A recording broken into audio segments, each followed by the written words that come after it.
A paz do Senhor Jesus, queridos irmãos e irmãs, amém? Glória a Deus, muito bom estar aqui com vocês nessa noite, uma alegria para mim estar aqui com vocês, amém? Agradeço a Deus pela vida do Rodolfo, né, que fez o convite. Na verdade, já é a segunda vez que ele me faz o convite, né? Na primeira vez a gente já estava tudo acertado, o dia para a gente estar aqui, mas aí me parece que teve um casal aqui que estava ficando noivo bem naquele dia, não é? E aí o Rodolfo falou assim, acho que é bom a gente deixar para uma outra data, e depois eu fiquei sabendo que parece que esse casal era o Antônio e a Beatriz aqui, né? Acho que foi isso aí, viu, gente? Eles estavam ficando noivos bem no dia que a gente tinha marcado de estar aqui, né? Isso foi antes da pandemia, né? E no final das contas, depois disso, eles foram parar lá na nossa igreja, lá no Tucuruvi. Olha que coisa, né? Interessante. Hoje eles estão congregando com a gente lá, mas dessa vez deu certo, graças a Deus, Deus preparou essa oportunidade. Então, agradeço a Deus pela oportunidade de estar aqui. Agradeço a Deus pela vida do pastor Paulo também, né, que lidera aqui a congregação e que também nos abriu essa oportunidade. Estou muito feliz de ver o pastor Luiz Roberto, né, o pastor Beto também, nosso querido amigo, companheiro aí de ministério. E é muito bom estar aqui, irmãos. A gente acompanha vocês também, né, aí pelas redes sociais, a igreja aqui de Santa Fé, a gente curte aí as postagens no Instagram, né? A gente acompanha vocês e tinha desejo de vir aqui pessoalmente, conhecê-los. Estou vendo aqui o Fezão também, né? Que o Rodolfo disse que está congregando aqui com vocês também. Muito bom, irmãos, glória a Deus, amém? Muito bem, eu quero ler com vocês 2 versículos, rapidamente, para a gente começar. Nós vamos ler na segunda carta de Pedro, capítulo 3, versículo 18, 2 Pedro 3, 18, que diz assim: antes crescei na graça e no conhecimento de nosso Senhor e Salvador Jesus Cristo. Amém?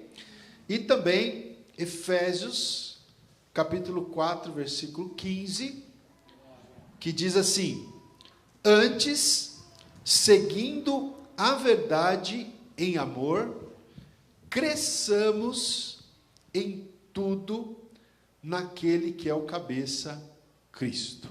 Amém, amados? Esses são os 2 versículos que eu quero ler. Se você observou bem, os 2 versículos eles falam sobre crescimento. Não é? O apóstolo Pedro disse que nós devemos crescer na graça e no conhecimento do nosso Senhor.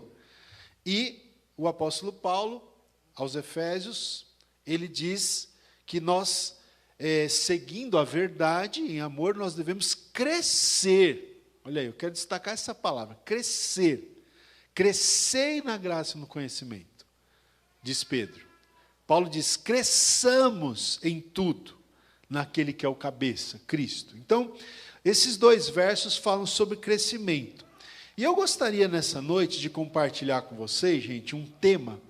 Na verdade, essa palavra, essa palestra que eu vou trazer aqui para vocês, Deus me deu a oportunidade já de fazer essa palestra, de trazer essa palavra, em várias igrejas, né?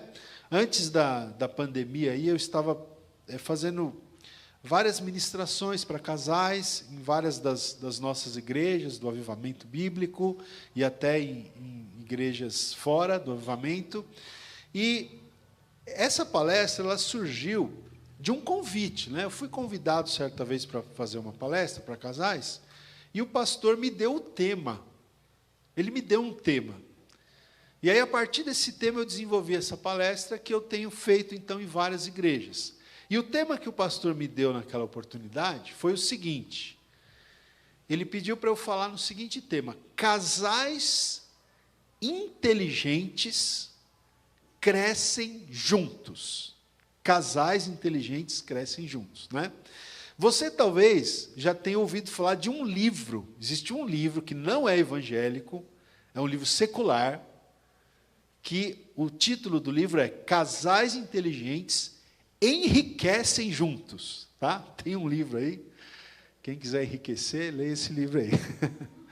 Tem um livro aí secular que tem esse título, Casais Inteligentes Enriquecem Juntos. Então, a partir dessa ideia, desse livro, alguém teve essa ideia. Me parece que tem até um pastor, o pastor Josué Gonçalves, que fala muito para casais, que ele também fala esse tema. Nunca ouvi ele falando desse tema, mas já ouvi dizer que ele usa esse tema também. A partir da ideia desse livro, ele pegou também esse tema, essa ideia, casais inteligentes crescem juntos, né? Então, pessoal, eu quero falar um pouquinho sobre isso com vocês nesta noite. Então, vamos começar, né, um pouquinho definindo essa palavra, crescimento. Olha, casais inteligentes crescem juntos. O que é crescer? Então, eu fui pesquisar o que significa esse termo, né? Buscar sinônimos para abrir aí as janelas aí do nosso entendimento. Então, crescem, casais inteligentes crescem juntos, ou seja, se desenvolvem juntos, progridem, avançam, evoluem, melhoram, expandem, prosperam, florescem, multiplicam, tudo isso é sinônimo, né? Então, se você está aqui nessa noite, você quer isso, então fique atento, porque casais inteligentes crescem juntos, né? Eles passam por todo esse processo juntos. E eu estou dizendo, né, o tema diz casais inteligentes. Por quê? Porque também existem os casais insensatos, né, que seria o inverso de inteligente. Casais insensatos, casais nécios, casais imprudentes. Esses casais insensatos, eles não crescem juntos. Por quê? Porque eles não buscam o crescimento, né? Eles não querem crescer. Porque, pessoal, na nossa vida, nós sempre temos que buscar o crescimento. Acho que isso está muito claro, né, dentro de nós. Nós queremos crescer em todas as áreas. E nós precisamos ter realmente esse desejo de crescer em todas as áreas. Crescer espiritualmente, crescer, né, no relacionamento familiar, crescer profissionalmente, financeiramente, tudo nos é lícito, ministerialmente. A gente tem que ter esse desejo de crescimento. Agora, quando o casal junto, né, estabelece esse propósito, esse alvo de crescer junto, então, isso potencializa muito mais o crescimento do que quando uma pessoa está sozinha nesse projeto de crescimento, né? Então, que nós possamos ser casais inteligentes, porque os casais inteligentes querem crescer juntos. Os casais que negligenciam esse crescimento junto não são inteligentes, são casais insensatos, são casais nécios, são casais imprudentes. A gente poderia usar essa expressão. E outra coisa que eu quero destacar, eu quero falar para vocês de algumas áreas, né? Nessa palestra, a gente fala são 7, mas não vai dar tempo da gente falar tudo aqui. 7 áreas que a gente separou para falar, em que os casais devem buscar esse crescimento juntos. Eu vou tentar falar umas 3 ou 4 áreas com vocês, mas depois, quem tiver interesse, esse material, esse esboço que eu uso, ele está disponível na internet, tá? Eu tenho administrado um blog na internet, que tem o meu nome, blog do pastor Ronaldo Guedes Bezerra. Se você entrar lá no Google e jogar blog do pastor Ronaldo Guedes Bezerra, você vai encontrar meu blog. E aí, dentro do blog, tem uma ferramenta de busca.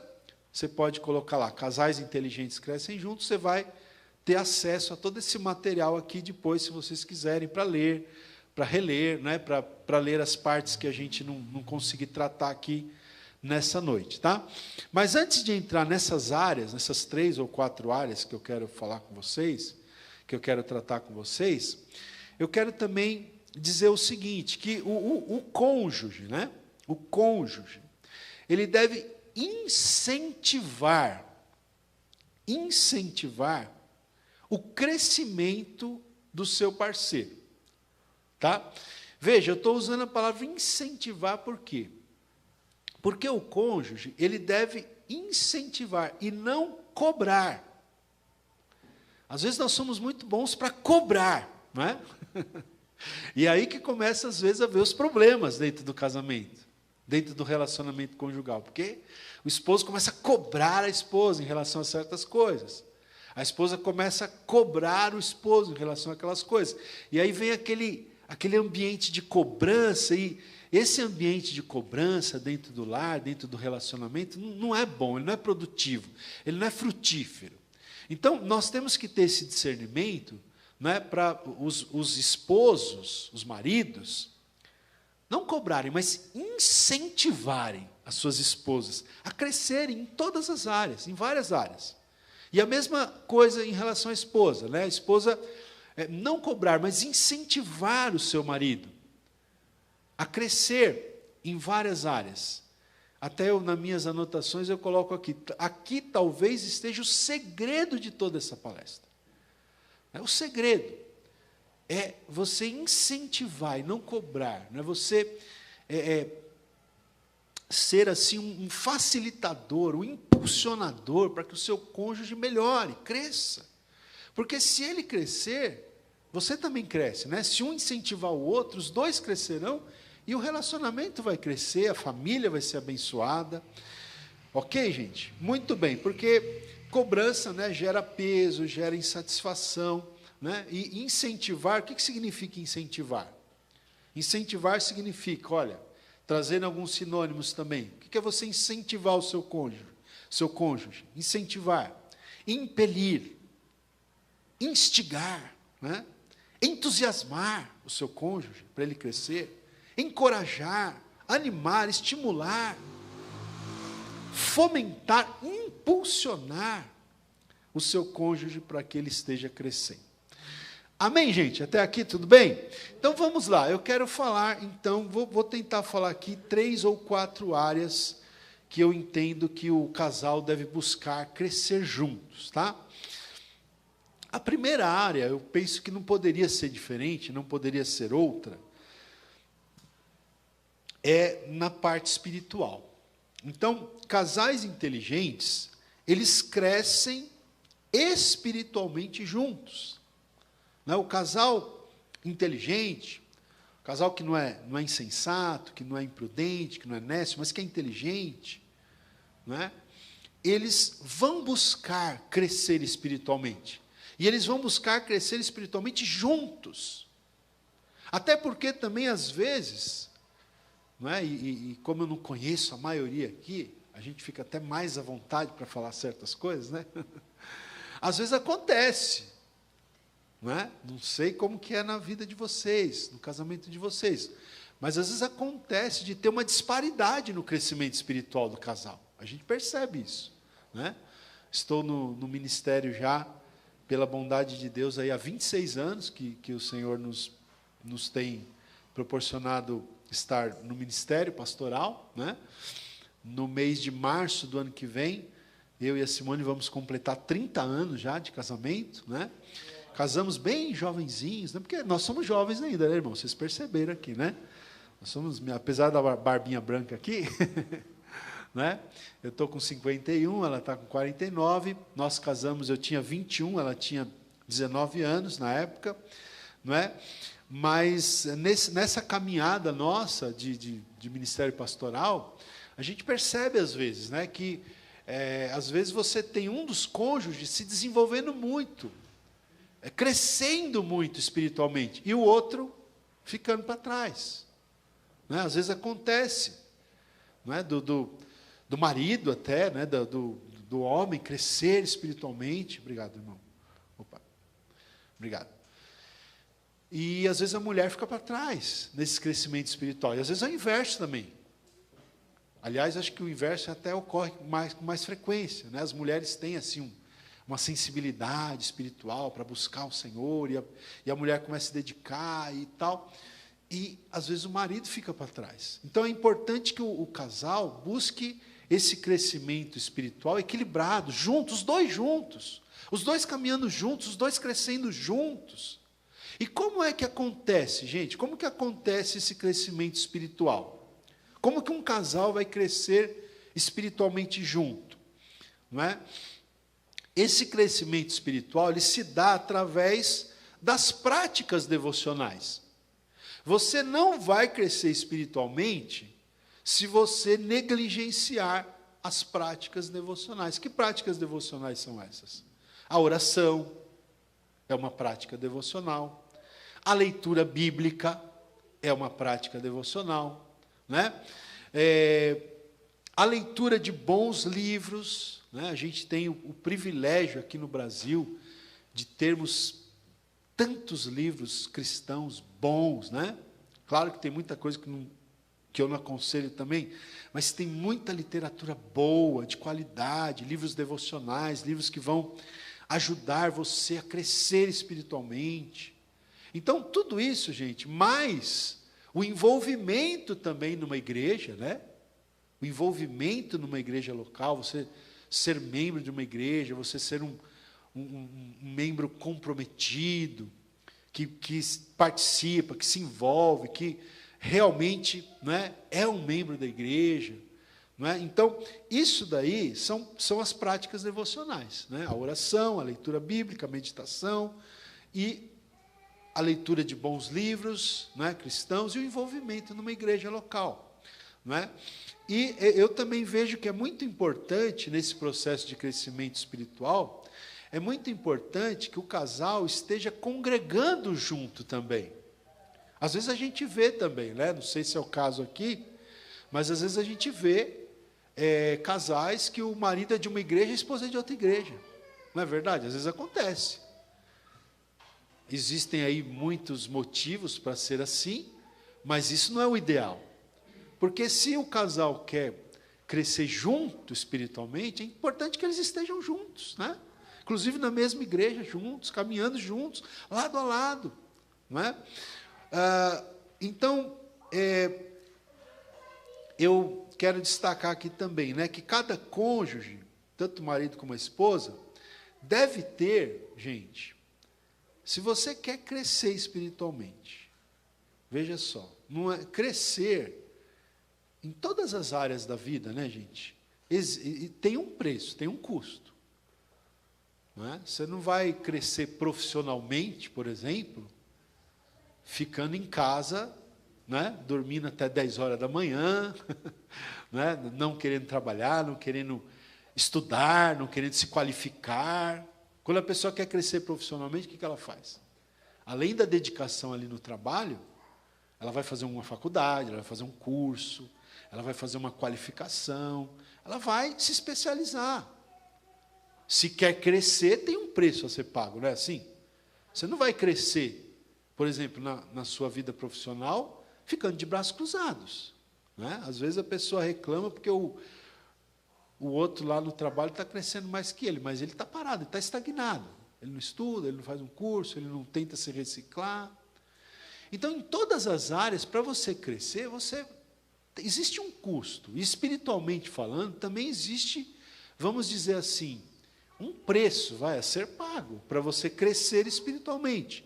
Então, como eu falei aqui, cada cônjuge deve, né, se dedicar, deve ter a disciplina, gente, disciplina da leitura bíblica, da leitura devocional, tá?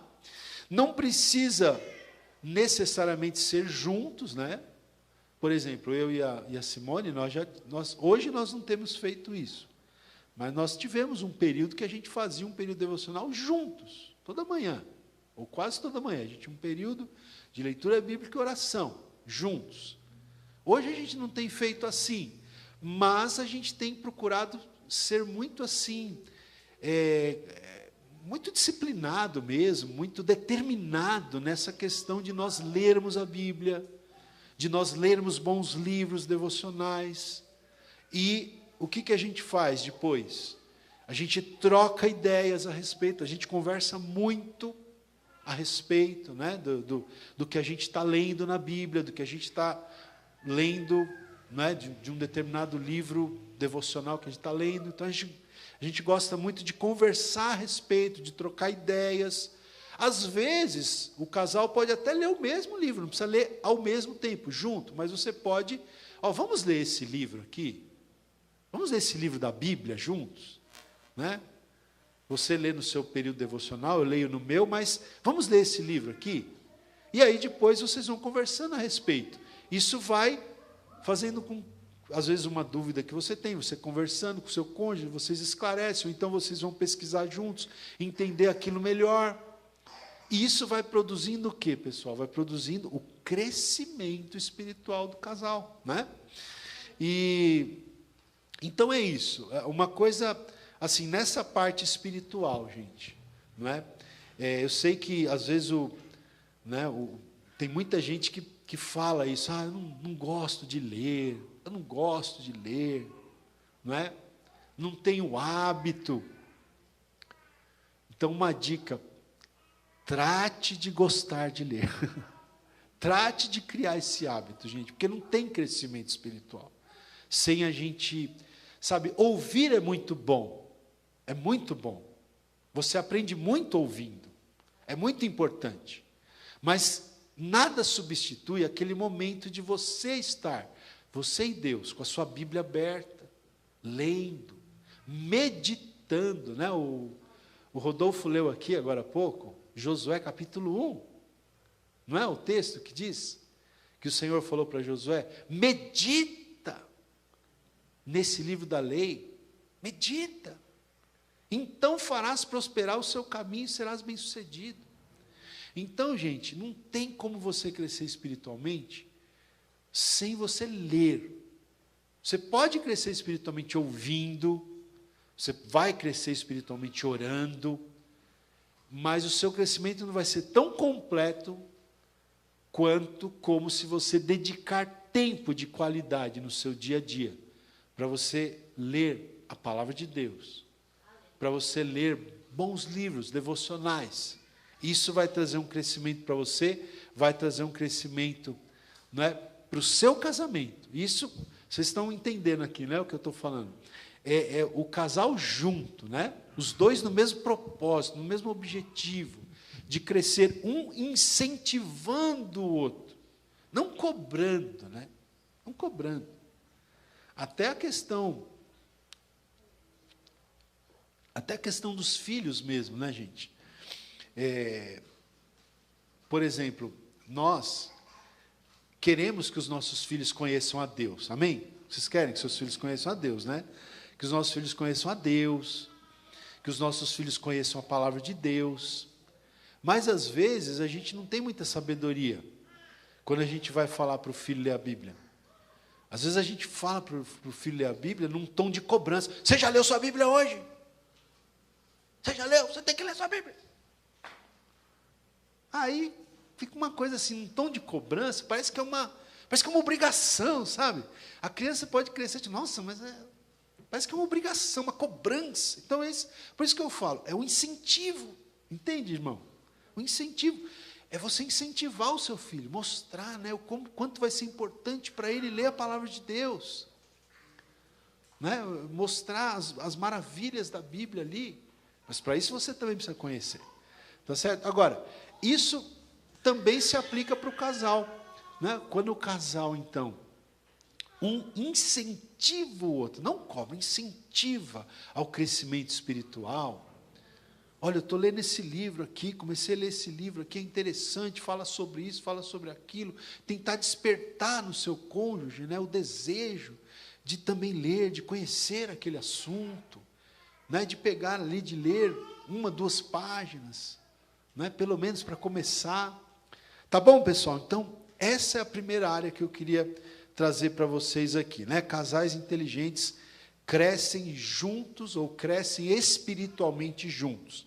A segunda área que casais inteligentes crescem juntos é na área emocional, emocionalmente, tá? Casais inteligentes crescem emocionalmente juntos. Eu não sou psicólogo, né?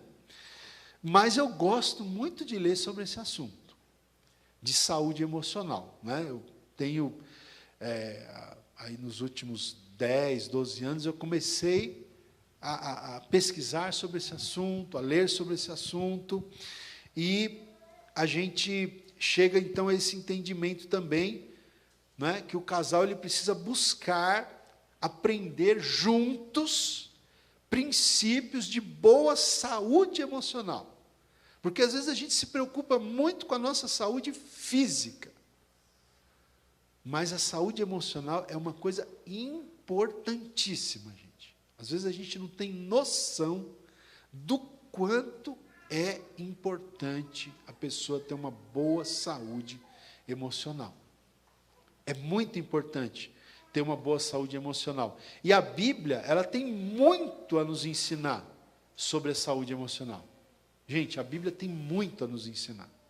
Né? Eu passei por um momento difícil na minha vida emocional, né? Há uns 11, 12 anos atrás, passei por o que as pessoas chamam uma noite escura da alma aí. Passei um momento muito difícil, né? E foi nesse tempo que eu comecei a me interessar por esse assunto, foi nesse tempo que eu comecei a entender a importância da saúde emocional, e a partir de então eu comecei a ler, até a própria Bíblia eu comecei a ler com outros olhos. Eu comecei a ver como que a palavra de Deus tem ensinamentos, né? Tem orientações sobre a saúde emocional. Mas também eu quero te incentivar, né? A questão, a gente estava falando da leitura. A questão da leitura. Existem muitos livros bons, inclusive cristãos. Né? Por exemplo, tem uma autora que a minha esposa gosta muito de ler. Eu confesso que eu acho que eu nunca li nenhum livro dessa autora. Mas eu sei que a Simone gosta, ela sempre comenta comigo, que é a Joyce Meyer, né? Joyce Meyer, né? Não sei se alguém conhece. Ela sempre escreve livros espirituais, ela é uma mulher de Deus, e ela escreve sempre dessa perspectiva das emoções, né? da mulher, da pessoa de Deus, encontrar esse equilíbrio emocional. Eu comecei a ler, a Simone também começou a ler, de uns tempos para cá, a gente começou a ler os livros daquele psiquiatra famoso aqui no Brasil, brasileiro, chamado Dr. Augusto Cury, né? Quero incentivar vocês a ler. Dr. Augusto Cury, ele não é assim, ele é cristão, eu não sei qual é a linha dele, não é? Não sei se ele é evangélico, acho que não é evangélico, mas ele é cristão. Os livros dele falam muito sobre Jesus. A gente comprou aquela coleção dele que chama-se Análise da Inteligência de Cristo. São 5 livros. 5 livros aí de umas 150, 200 páginas cada um, em que ele fala, então, exatamente esse assunto. A coleção, é uma coleção, a coleção chama-se, olha só, Análise da Inteligência de Cristo. Mas o que ele vai analisar ali é a inteligência emocional de Jesus. Ele começa a mostrar na Bíblia, nos Evangelhos, como Jesus era uma pessoa extremamente inteligente do ponto de vista das emoções, como ele sabia agir e reagir. Porque muitas vezes a gente se perde, irmãos, emocionalmente falando, a gente se perde não é na ação, é na reação. Já percebeu isso? Você tem que tomar mais cuidado com a reação do que com a ação, né? Porque a ação você até pensa, tal, mas a reação, quando alguém vem, fala alguma coisa, quando você se depara com uma situação de pressão, aí a reação, muitas vezes, a gente se descontrola emocionalmente. E aí começam os problemas, e isso acontece muito dentro de casa, né? Porque às vezes a gente até se controla mais emocionalmente fora de casa, mas dentro de casa a tendência da gente explodir é maior. E você sabe de que eu estou falando, é verdade. Não é? Porque dentro de casa, como a gente fala, nós somos quem nós somos, né? Nós somos sem máscaras, né? Nesse tempo de máscara que a gente está vivendo. Dentro de casa, você é autêntico, você é o que você é. Por isso que tem aquela história do menino que era filho lá do do presbítero da igreja, que pediu para a mãe para morar na igreja, né? Porque na igreja o pai dele era um santo, né? E dentro de casa, não vou dizer nem o que era, porque dentro de casa nós somos o que nós somos autênticos. Né? Nós, às vezes no trabalho, às vezes na igreja, você pode ficar, às vezes até assim, né? Subir o sangue, mas você conta até 10 e tal, porque, não é? Você não quer se indispor. Mas às vezes dentro de casa a gente se explode mais rápido. Por isso que o casal inteligente ele vai crescer junto nessa área, na área emocional. Então eu recomendo para vocês, por exemplo, a leitura desses livros, né? Porque realmente esse doutor Augusto Cury que eu estou falando, ele até fala, eu já ouvi palestras dele pessoalmente, e mesmo nos livros, ele diz isso, que ele era um ateu.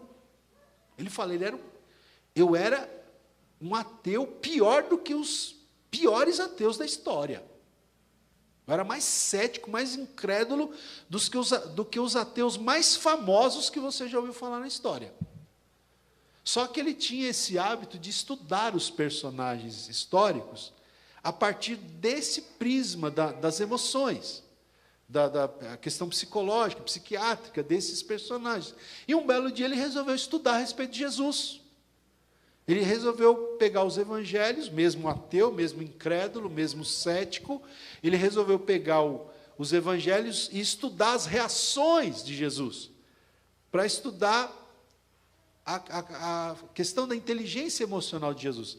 E ele fala nos livros dele e nas palestras dele que ele ficou simplesmente impressionado. Ele ficou impressionado. Ele falou, eu nunca vi uma pessoa, nunca conheci uma pessoa tão inteligente do ponto de vista emocional como o Senhor Jesus. E ali ele fala que ele passou a ter fé, então, em Jesus. Ele conta ali o testemunho dele, vamos dizer assim. Mas, gente, é muito interessante, porque você pega os evangelhos, Jesus ele estava sempre vivendo momentos de pressão. Se você pega, por exemplo, a última semana, né, que é a semana da paixão de Cristo, que a gente chama de Semana da Paixão, né, os evangelhos dedicam muito espaço para essa última semana, que vai do domingo que os católicos costumam chamar de domingo de Ramos, né, que é o domingo em que acontece a entrada triunfal de Jesus em Jerusalém, está lá na Bíblia, a entrada triunfal de Jesus em Jerusalém, em que as pessoas colocam aqueles ramos e Jesus entra montado num jumentinho, lembra? É um domingo. Desse domingo até o domingo seguinte, que é o domingo da ressurreição, né, você passa essa semana, domingo, segunda, terça, quarta, quinta, à noite a ceia que Jesus celebra com os discípulos, sexta, Jesus é crucificado, passa o sábado, né, os católicos chamam sábado de aleluia, e aí vem o domingo da ressurreição. Esses 8 dias aí, eles são a semana, chamada Semana da Paixão de Cristo. E os relatos dessa semana estão aqui na Bíblia, nos evangelhos. E os evangelhos dedicam muito espaço para falar sobre essa semana. Tá? Dedicam muito espaço. Depois, se você for fazer um estudo, você vai perceber. Agora, essa semana foi uma semana de intensa pressão. Você imagina, Jesus sabia que ele ia morrer na sexta-feira. Quando ele estava entrando no domingo em Jerusalém, ele sabia que ele ia morrer na sexta-feira. Agora, como que você estaria se você soubesse que você iria morrer daqui 5 dias, 5, 6 dias, hein, irmão? Como que você estaria? Os irmãos já falaram misericórdia. Desculpa fazer essa pergunta, mas é só para você entender o que Jesus estava vivendo naquele momento. Era um momento de intensa pressão, gente. Além dessa pressão, os fariseus, os saduceus, os religiosos ficavam a todo tempo ali cercando Jesus, tentando, né, fazer ele tropeçar em alguma palavra, em alguma coisa. E quando você olha para Jesus naquela semana, quando você lê os textos, quando você vê a maneira como ele reage, a maneira inteligente como ele reage, como ele sai das armadilhas que as pessoas faziam para ele, a tranquilidade com a qual ele estava, não é, administrando aquilo, você vai ver então que Jesus foi o homem mais inteligente emocionalmente da face da terra. Então, veja, estou falando, você pode aprender sobre isso lendo a Bíblia, né? Você pode aprender sobre isso lendo autores que falam sobre isso, mas um casal inteligente, ele vai buscar esse crescimento na área emocional juntos, né? Olha só, gente, muitos aqui que estão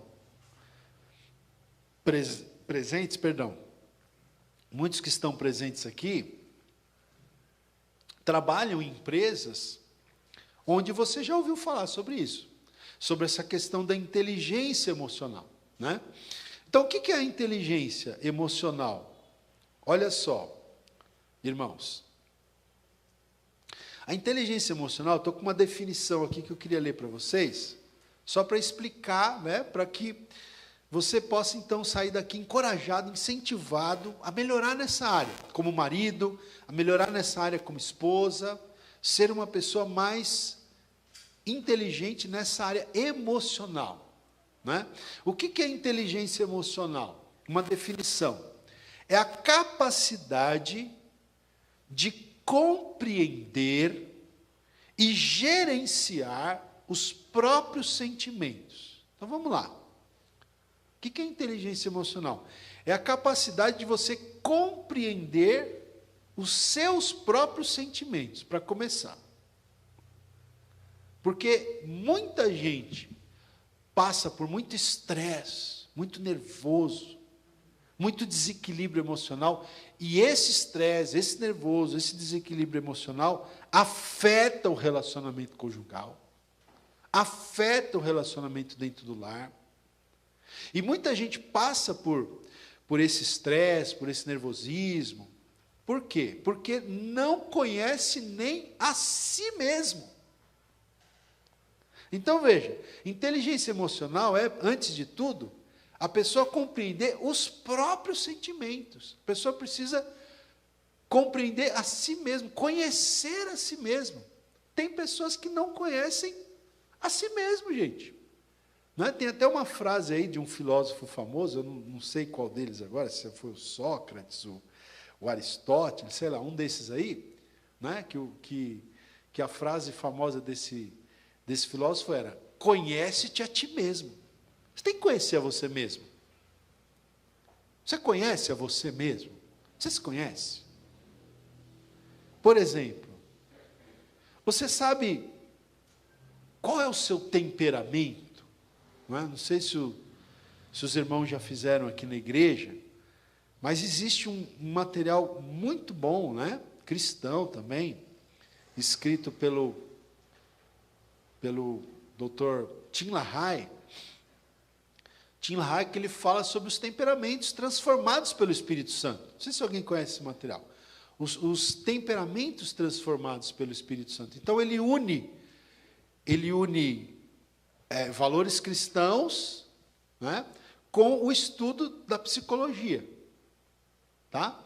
Então, por exemplo, existem pelo menos 4 tipos de temperamentos mais conhecidos, né, ou mais marcantes, mais fortes nas pessoas. Quais são esses 4 tipos de temperamentos? Alguém sabe dizer? Se arrisca? Isso. A irmã falou aqui. Mais alguém? Ninguém ouviu você falando. Alguém? Opa, olha aí, ela ouviu. Então, esses temperamentos, né? Fica até uma dica aí, ó. Não sei se vocês já fizeram esse estudo aqui, mas é interessante uma hora. Pega um tempo, faz um estudo na escola bíblica, né? Pega esse livro, é um livro cristão muito bom, né? O autor ele vai explicando os tipos de temperamento, e inclusive esse autor ele pega até os personagens bíblicos, né? Para explicar. Então, por exemplo, são 4 tipos de temperamentos: o sanguíneo, né? O colérico, o melancólico e o fleumático. Tá? Você tem esses 4 tipos de temperamento. Até, por exemplo, você fala colérico, né? Às vezes parece que você está até xingando a pessoa, né? Falando é colérico. Mas, pode até alguém falar com sentido depreciativo, né? Mas o colérico aqui é um temperamento. Tá? É um temperamento. Por exemplo, a minha esposa ela é colérica. O temperamento dela é colérico. O meu pai é colérico. Meu pai, o temperamento dele é colérico. Não tem nenhum demérito nisso, porque não existe um temperamento melhor que o outro. Não existe. Todos os 4 tipos de temperamento possuem virtudes e defeitos. Todos. Eu, por exemplo, o meu temperamento é o fleumático. Não é? Então, por exemplo, aqui, ó, esse autor ele fala do sanguíneo, por exemplo. Na Bíblia, quem que era o sanguíneo na Bíblia? O autor? Pedro. Pedro era o sanguíneo. O sanguíneo é aquele que vai falando sem pensar. Ele vai falando, né? Ele chega no lugar, ele agita o lugar assim. Sabe aquela pessoa que chega alegre e ri, brinca e fala, né? Mexe com todo mundo, agita o negócio, o ambiente. Não é? Você lembra como Pedro, ele era abrupto assim, né? Ele falava, às vezes Jesus elogiava, às vezes Jesus dava umas cortadas nele, né?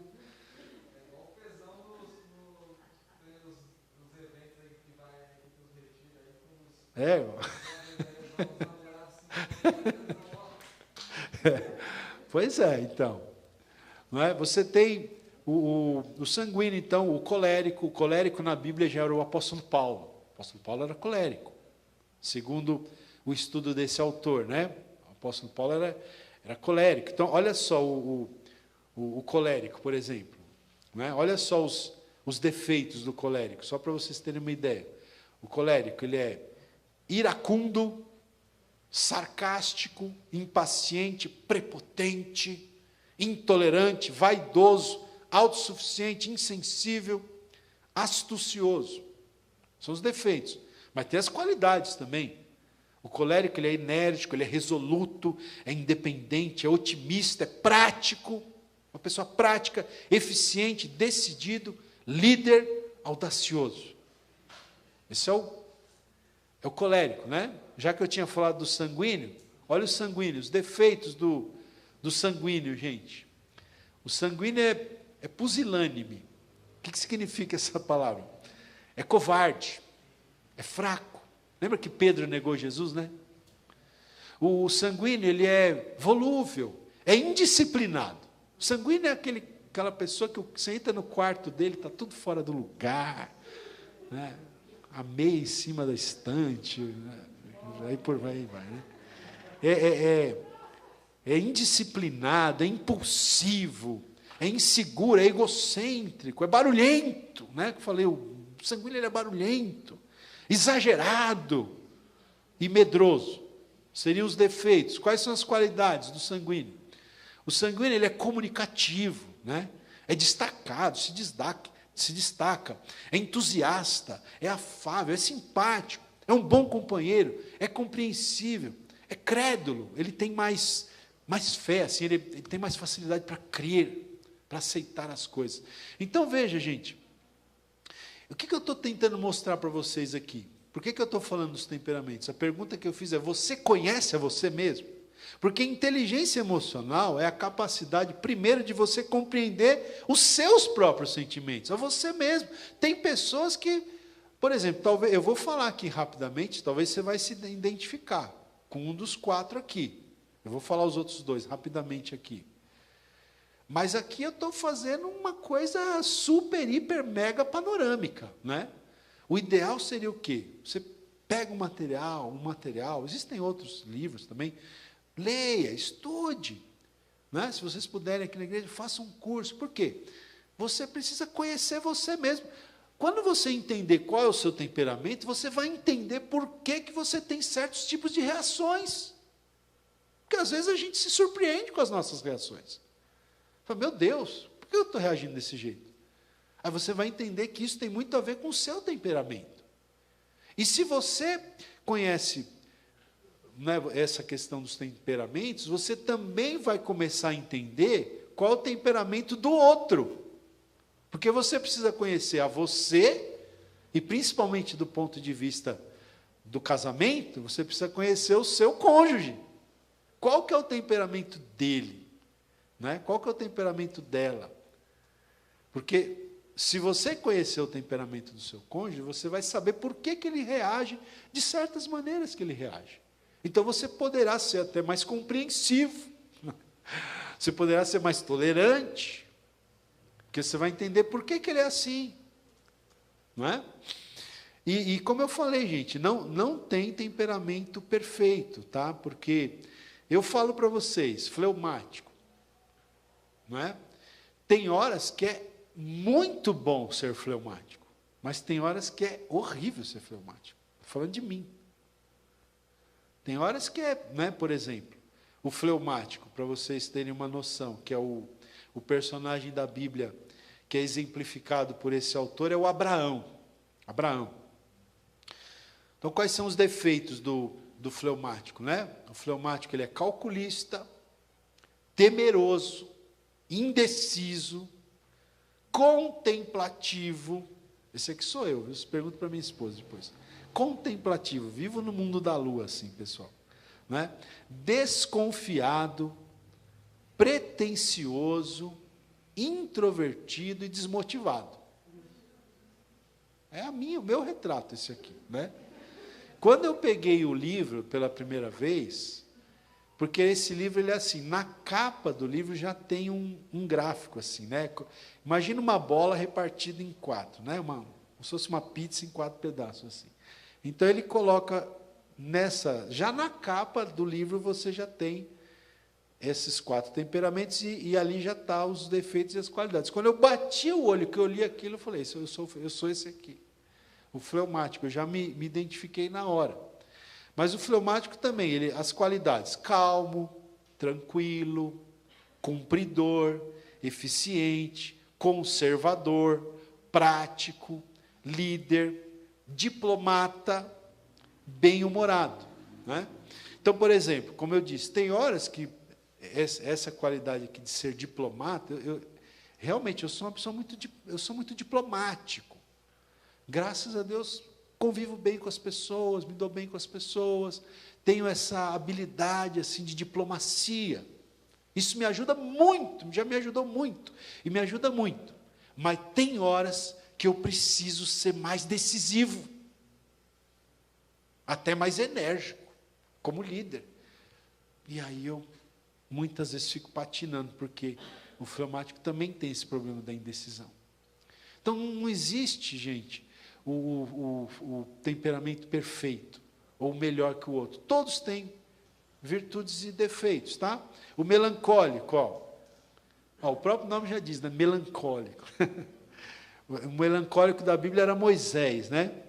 Então, o melancólico, os defeitos do melancólico, ele é egoísta, amuado, pessimista, teórico, confuso, antissocial, crítico, vingativo, inflexível. Não é? E as qualidades? Habilidoso, minucioso, sensível, brando, estético, né? Gosto muito da questão estética, idealista, leal e dedicado. Tá? Então, aqui é rapidinho. Depois, para quem tiver interesse em se aprofundar, o livro chama-se Temperamentos Transformados, do escritor Tim LaHaye. Então, gente, olha, vamos voltar aqui. Estou de olho aqui no tempo aqui, para não demorar muito, tá? Então, eu estava definindo a inteligência emocional. Então, o que é inteligência emocional? É a capacidade de compreender os seus próprios sentimentos. Ou seja, você precisa conhecer a você mesmo, né? E também, por tabela, conhecer o outro. Então, é a capacidade de compreender os próprios sentimentos, mas também, diz aqui, é a capacidade de gerenciar os próprios sentimentos. Então, a gente precisa desenvolver essa capacidade, irmãos, de nós gerenciarmos os nossos sentimentos. Nós temos que ter o domínio sobre os nossos sentimentos, e não os nossos sentimentos nos dominarem, entende? Tem muita gente que é dominado pelo sentimento. Ele já, né, se tiver que né, se descontrolar emocionalmente, vai se descontrolar. Por quê? Porque não é a pessoa que controla os seus sentimentos, as suas emoções. É o contrário. São as emoções e os sentimentos que controlam a pessoa. Então, inteligência emocional é você desenvolver. Isso não é fácil, isso não é simples. Eu falei para vocês, a gente lá em casa tem lido muito a respeito, mas não é fácil, tem momentos que são difíceis. A gente passa por momentos difíceis, de estresse. E às vezes a gente não consegue praticar isso daqui. Mas a gente está na batalha, a gente está na luta, né? A gente não desiste. A gente está sempre tentando aprender isso aqui, a gerenciar, né? Não só os nossos pensamentos, mas os nossos sentimentos, as nossas emoções. E a inteligência emocional, num nível um pouquinho maior, gente, chega a ser também a habilidade de você, de alguma maneira, gerenciar até o sentimento dos outros. Como que você faz isso? Como que a gente faz isso? Muitas vezes, gente, é evitando falar algo que não precisa ser falado. Você já parou para pensar? Né? Os casais mais experientes aqui, acho que já vão concordar comigo. Não tem hora que não vale a pena você entrar em certos assuntos, não é assim? Não vale a pena. Você sabe que se você entrar naquele assunto, vai dar problema. A coisa vai desandar.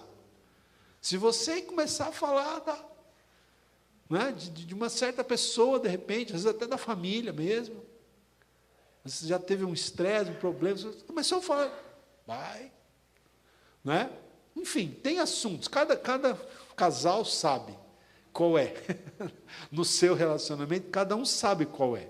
Tem assuntos que são difíceis. Então, assim, se você evitar entrar nesse assunto, ou se tiver que conversar, mas você escolher as palavras com cuidado, né? Não jogar lenha na fogueira, isso, você de uma certa maneira, você está gerenciando até o outro, você está com jeito e com sabedoria, você está conduzindo o outro também, para não falar sobre aquele assunto, ou com muita sabedoria mudar de assunto, não é? É uma maneira de você gerenciar o outro também, conduzir o outro. Alguém já disse, né, irmãos? Você já deve ter ouvido falar nisso. Alguém já disse que todos nós carregamos, figuradamente falando, né? Todos nós carregamos conosco um balde de água e um balde de gasolina, né? Sabia? Olha aí do seu lado aí, tem aí um balde de água e um balde de gasolina. Aí, no momento de pressão, você vai ter que escolher qual que você vai usar. Você vai usar, se você usar a gasolina, você já sabe o que vai acontecer, né? Já tem fogo ali. Você jogou gasolina, aí explode tudo de vez. Ou então você pode usar o balde de água, né? E acalmar o negócio, certo?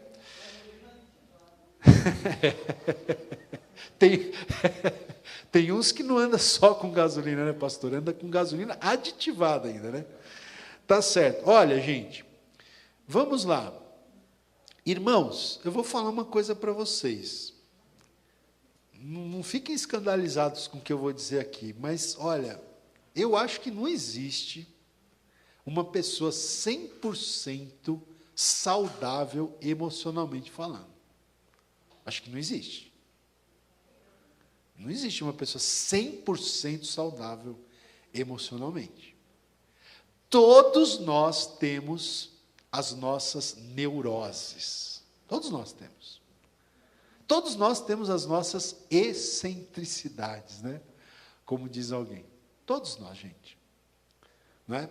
Até o Augusto Cury, ele fala muito sobre isso, né? Ele tem uma frase dele, que é famosa, que ele sempre diz assim: não existem gigantes no território das emoções. Não existe. No território das emoções não existem gigantes. Não é? Não existem. Eu lembro que, um tempo atrás, eu assisti uma série na TV de uma psicóloga, que ela estava tratando de uma pessoa. E é até interessante, ela estava tratando daquela pessoa, tal, orientando, aconselhando, e muitas vezes ela tinha que sair do consultório dela, onde ela estava atendendo, consultando, né? Para ir no consultório de uma outra psicóloga, para ela conversar, para ela buscar orientação. Porque não existem gigantes no território das emoções. Às vezes uma pessoa pode parecer muito forte, muito segura, muito, sabe? Passa aquela impressão que você fala, nossa, essa pessoa é perfeita. Que nada, é nada. É só fachada. Não existem gigantes no território das emoções, né? E alguns sentimentos que as pessoas têm, gente, por exemplo, isso aqui, eu vou falar alguns sintomas de enfermidade emocional. Como eu não conheço vocês, né, a maioria de vocês, eu fico até mais à vontade. Aí você identifica se você tem algum desses sintomas, tá? Porque se você tiver algum desses sintomas que eu vou falar aqui, você está doente emocionalmente falando, precisa de tratamento, precisa de cura, não é? Então, olha só, autopiedade, né? Também conhecido como autocomiseração ou vitimismo, né? Ressentimento.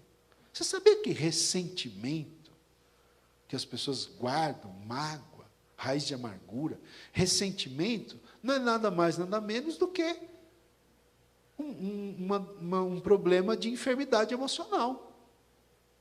É espiritual também. A Bíblia fala, né? Sobre a gente tomar cuidado para não deixar a raiz de amargura brotar no nosso coração. Porque raiz de amargura é enfermidade emocional.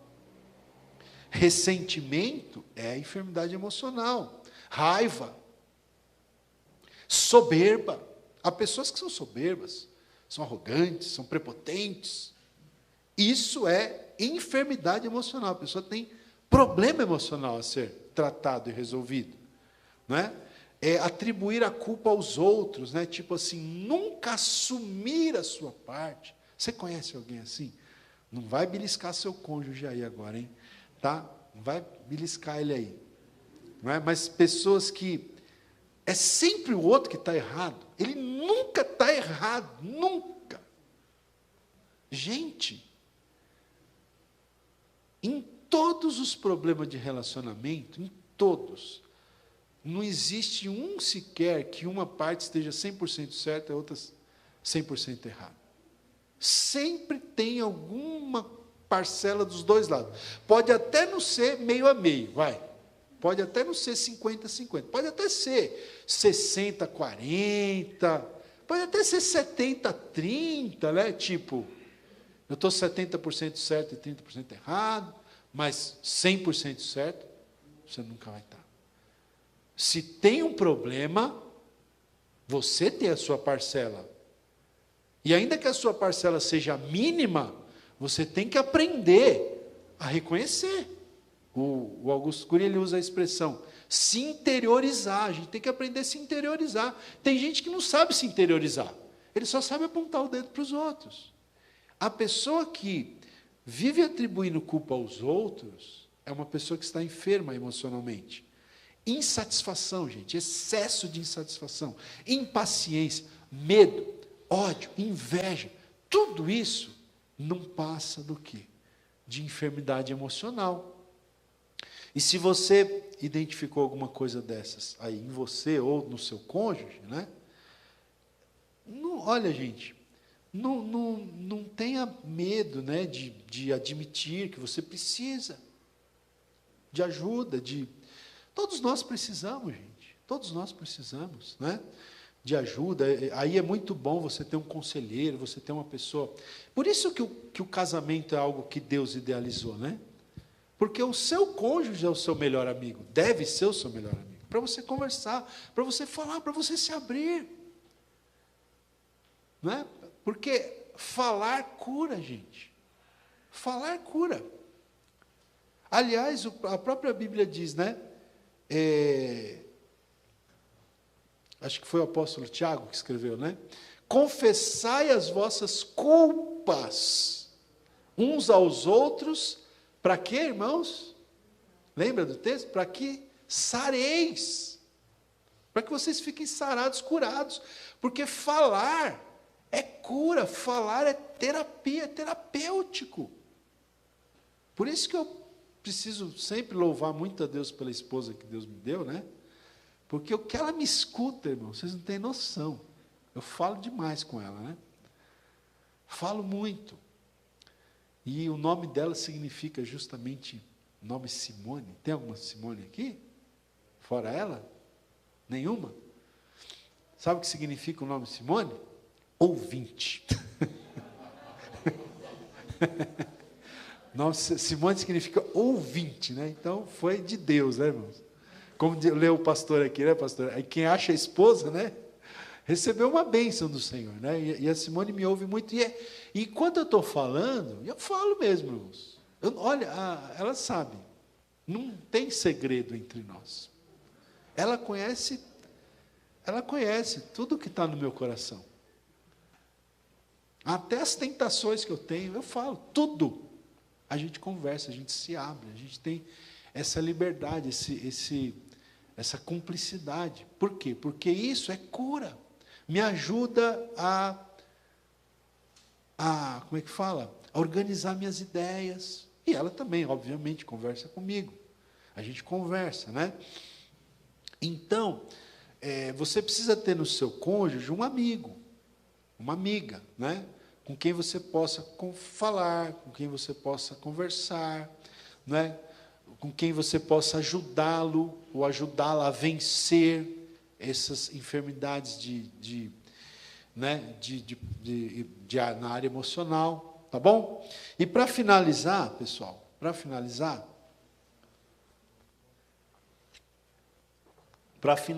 e já, né, aproveitando aqui o gancho que eu estou deixando, eu quero falar um último ponto aqui, vou ser bem breve, que os casais inteligentes também eles crescem juntos nessa área da comunicação. Vou falar um pouquinho aqui com vocês. Nessa palestra aqui, a gente fala que os casais inteligentes crescem juntos espiritualmente, emocionalmente, culturalmente, também não vai dar tempo da gente falar, mas é interessante. Crescem juntos em boa comunicação, que eu quero falar rapidamente agora, e crescem juntos também em intimidade sexual, crescem juntos financeiramente e crescem juntos na educação dos filhos, tá? São esses 7 tópicos aqui. Depois você entra lá no nosso blog e busque lá, você vai ser abençoado, amém? Mas para a gente terminar aqui, gente, a questão da comunicação, então, né?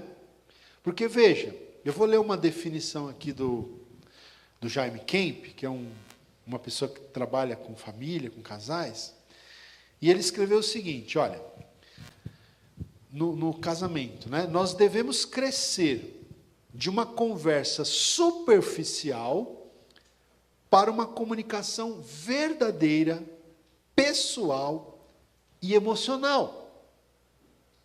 Gente, pasmem, existem casais, casados às vezes há vários anos, que o nível de comunicação dessa pessoa é totalmente superficial. Não existe um aprofundamento, é superficial. Às vezes é só falar sobre o clima, é falar que tem que pagar a conta de luz, não esquece de fazer o depósito, e acabou. Não existe uma comunicação verdadeira, uma comunicação pessoal, uma comunicação emocional. E olha, o nosso objetivo aqui não é falar sobre a sexualidade do casal hoje, mas para uma boa interação sexual do casal, até começa aí, não é? Começa com uma boa comunicação, no sentido de haver essa comunicação verdadeira, pessoal e emocional. Não é? Ou seja, onde as próprias emoções se comunicam. E esse autor continua dizendo assim, todos os relacionamentos profundos, especialmente o casamento, precisam ser baseados na honestidade e abertura total. Então, se você pretende que o seu relacionamento conjugal seja um relacionamento profundo, não é?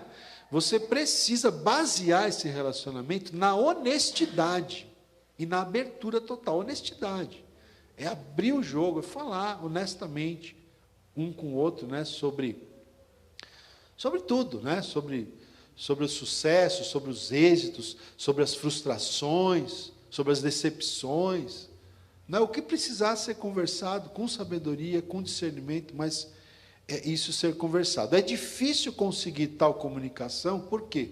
Porque envolve risco, né, a pessoa se expõe. A pessoa se expõe quando ela se abre, mas esse tipo de comunicação é vital no casamento, tá, gente? Então, comunicação é isso, né? Comunicação é um processo que pode ser verbal, através de palavras, ou não verbal, através de gestos, né? Ou de outras formas, para compartilhar informação. Então, os casais inteligentes, eles crescem juntos em boa comunicação, tá? Quando você for conversar, você tem que, nessa parte do relacionamento, você precisa ser um bom ouvinte. Tá? Então, um bom ouvinte. Eu quero terminar, vou terminar aqui, 2 minutos. Só dando algumas sugestões para você ser um bom ouvinte, né? Para você aprimorar esse processo do relacionamento, tá? Vocês crescerem juntos numa boa comunicação, num bom relacionamento. Olha, algumas sugestões para você, então, se tornar um bom ouvinte nesse processo, tá? Quando você for conversar com o seu cônjuge, olhe para ele, olhe para quem está falando, olhe. Não olhe para o seu celular na hora que você estiver conversando com o seu cônjuge. Olhe para ele, ok? Quem que fica mais com o celular aí, gente, em casa? O marido ou a mulher, hein? Não, os filhos não valem. Ok? Na hora de conversar, deixa o celular de lado, olhe para a pessoa, olhe. Né?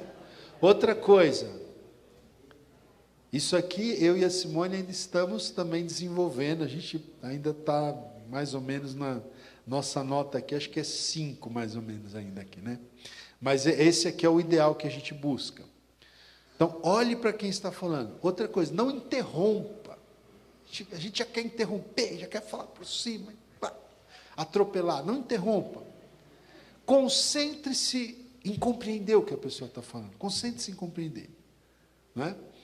Quando a pessoa der uma pausa assim, você vê que dá para você entrar, aí você, né, para você demonstrar que você é um bom ouvinte, que você está ouvindo com atenção, que você realmente quer entender, quer se envolver, quer compreender, então você, quando a pessoa der uma abertura, você faça um pequeno resumo do que você está entendendo ali, nos intervalos principais, né?